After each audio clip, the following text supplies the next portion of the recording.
no trasladó a Vanessa hasta sede policial para poder radicar la denuncia y además tampoco tomó ninguna medida de prevención o precaución o seguridad para esta joven que estaba denunciando un hecho muy grave de violencia que de manera posterior resulta obviamente un femicidio. Hablamos con Patricia, la hermana de Vanessa, quien narra las horas previas y el reclamo por justicia.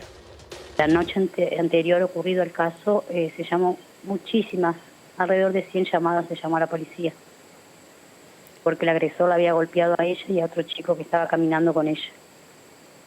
Y de esas casi 100 llamadas, ¿qué respuesta tuvieron por parte de la policía? ¿En algún momento llegó algún patrullero? ¿Qué fue lo que sucedió con esas casi 100 llamadas telefónicas? Muchas veces no se atendían. Otras, por ejemplo, pasó un patrullero por la esquina, los hijos de Vanessa con los amigos fueron a llamar al patrullero y él les dijo que no era de la jurisdicción.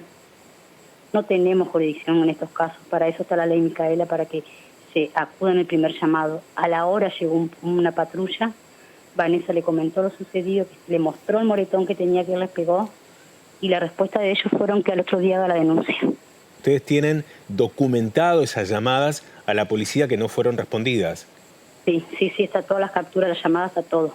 Porque no solamente llamó ella, llamaron las amigas de ella. No hubo una llamada de un solo teléfono, de 3 teléfonos se llamó. Parte de la explicación que da la policía es que no había denuncias previas de acoso, tanto a ella como a otras víctimas. ¿Había algún tipo de mención? ¿Tu hermana estaba preocupada por lo que estaba ocurriendo? ¿Qué sucedió previamente al hecho, a este grave hecho? Esa preocupación de ella se tomó en todo en esa noche, porque él era, es horrible decirlo, pero es familiar, directo, es primo mío, sobrino de mi papá, que es el padrastro de Vanessa. Ellos eran como primos, no son de sangre, pero era como, él tenía el bar pegado a la casa de mis padres, y era frecuente verse, por ahí se hacían un chiste, era como una relación así. Entonces era normal que él se saludara o preguntara por Vanessa, cosas así, pero es como que a él en su cabeza lo enloqueció, no sé, el verlo a ella con otro chico, que ni siquiera era pareja, era un amigo, un conocido del barrio, que salieron a caminar. Ahí es donde sucedió todo, por eso no hay una denuncia escrita, que lo que tanto, que sería lo de menos, porque, o sea, ellos tendrían que haber, a la noche de las llamadas, tendrían que haberla llevado a ella a hacer una denuncia y a él buscarlo. A él no se lo buscó en ningún momento de la noche. Esa noche sí, las chicas decían, las amigas de ella estuvieron, que Vanessa les dijo que tenía miedo. Esa noche recién Vanessa empezó a tener miedo, pero porque lo vio de una forma que no se lo esperaba, al menos pegarle. Él era como que, él se atacó toda una noche. Vanessa incluso le había dicho a las chicas que iba a poner un colchón en el comedor, porque no quería dormir en la pieza de ella, porque la pieza de ella tiene una ventana que da al patio de la casa de mis padres, y el patio es continuo a donde él tenía el bar. Fue en un rato que hizo eso, y él lo tenía súper previsto, porque él, la noche esa misma, cuando Vanessa hicieron todas las denuncias, él iba como que se iba para el fondo, porque él vive al fondo de la misma cuadra, pero al fondo. Volvía, bichijeaba y miraba que Vanessa estaba acompañada por las amigas y se volvía, iba y venía. Él quería encontrarla sola en ese momento.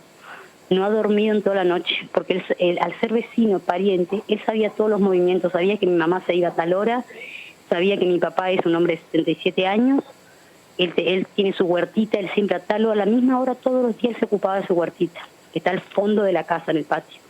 Y sabía que los hijos mayores de Vanessa, de mayor de edad, trabajaban. Él sabía que en ese momento, entre las 9 y las 10 de la mañana, Vanessa estaba sola. Él ya sabía todos los movimientos. Él planificó el femicidio, lo planificó y lo ejecutó sin ningún tipo de remordimiento. Sabía muy bien lo que estaba haciendo. Sabía exactamente, porque incluso mi papá, pobre, en la parte de ahí un alambrado que vivía la casa de ellos con el bar.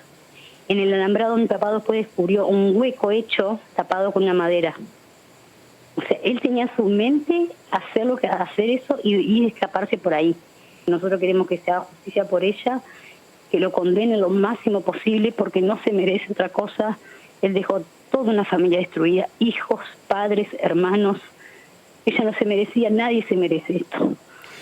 La justicia tiene que actuar como corresponde, porque estas cosas justamente para eso está en esa ley, para que actúen en el minuto uno. No tenemos que esperar que hagas 20 denuncias una mujer para que actúen, porque no llegan nunca. Se tiene que actuar en el minuto 1. ¿Qué piden a la justicia en torno al accionar policial?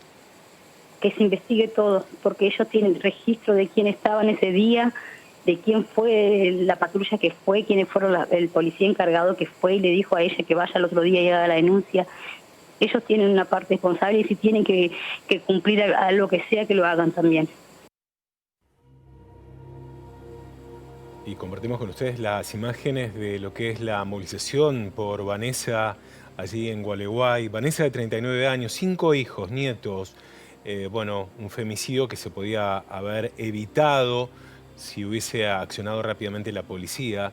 Este hecho que realmente conmueve a la ciudad de Gualeguay y donde hay una importante movilización por estas horas allí en la ciudad de Gualeguay reclamando justicia, pero no solamente se reclama justicia por Vanessa, que la carátula sea femicidio y que se condene a perpetua al autor de este femicidio, sino que además también se está reclamando que se investigue el accionar de la policía, que se trabaje sobre la manera de cómo debe actuar la policía frente a este tipo de situaciones. Allí una movilización con, obviamente, el dolor, el sufrimiento de la muerte de Vanessa, una joven mamá, también abuela de la ciudad de Gualeguay, que fue su vida arrebatada por un femicida.